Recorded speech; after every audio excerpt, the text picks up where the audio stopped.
कर रहे हैं हम, ठीक है। टेक्निकल एसईओ में हमने चेकलिस्ट की बात की थी कि इस पर्टिकुलर चेकलिस्ट में हम करने क्या वाले हैं, ठीक है। हम किन-किन पॉइंट्स को यहाँ पर देखेंगे और किन-किन स्टेप को हमें फॉलो करना है टेक्निकल एसईओ में, ठीक है।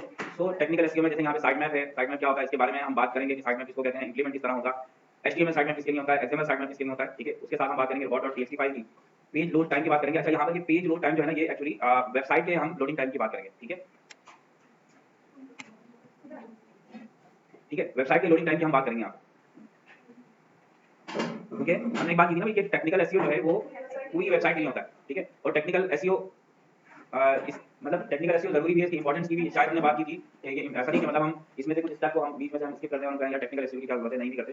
तो देखें, एसईओ तीनों ही इंपॉर्टेंस रखते हैं अपने तौर पर, तीनों ही इंपॉर्टेंस रखते हैं एसईओ, जैसे ऑन पेज, ऑफ पेज और टेक्निकल एसईओ। मगर टेक्निकल एसईओ वो पार्ट है जिसे आप नेग्लेक्ट नहीं कर सकते। अगर आप ऑफ पेज एसईओ की एक्टिविटी थोड़ी सी कम करेगा, मतलब आप बहुत ज्यादा बैकलिंकिंग ना करें और थोड़ी बहुत आप बैकलिंकिंग करें, फिर भी आपकी वेबसाइट जो है ना वो ऑन पेज और टेक्निकल के बिहाफ पर रैंक हो जाएगी। अगर मगर ये दोनों काम आपको बहुत अच्छे से करना होंगे, कौन से, ऑन पेज और टेक्निकल, क्योंकि ये ज्यादातर इनका जो काम है ना वो क्रॉलिंग से रिलेटेड है, ठीक है। क्रॉलिंग और इंडेक्सिंग से रिलेटेड है ऑन पेज और टेक्निकल एसईओ का। ऑफ पेज में आप अपनी वेबसाइट के लिंक लगा रहे होते हो और वहां से अगर ट्रैफिक नहीं भी आया ना तो इट्स ओके, चल जाता है। मगर ये दोनों काम आपको जो है ना इसमें किसी किस्म की गलती नहीं होना चाहिए। इसीलिए टेक्निकल एसईओ को हम अलग से पढ़ाएंगे यहाँ पर, और क्या-क्या चीजें जो है ना वो इंप्लीमेंट करना होगी, इसलिए हम इसमें डिटेल में बात करेंगे।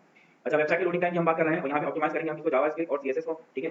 टेक्निकल एसईओ जो है इसमें हमें जरूरत होती है अपने हमारे डेवलपर की। तो जितना काम हमसे हो सकेगा, मतलब जो चीजें हम कर पाएंगे वो हम अपने एंड से कर लेंगे, चाहे वो हमारी वर्डप्रेस की वेबसाइट हो या फिर कोडिंग वेबसाइट हो।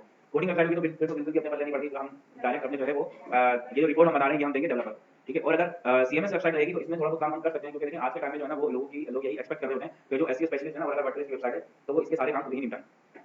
फिर यहाँ पर देखिए एसएसएल सर्टिफिकेट की बात है, कैनोनिकल टैग्स, रिडायरेक्शन 001, 002 और एरर 404 और ओपन ग्राफिक टैग, इन सारी चीजों पर क्लास हम बात करेंगे। तो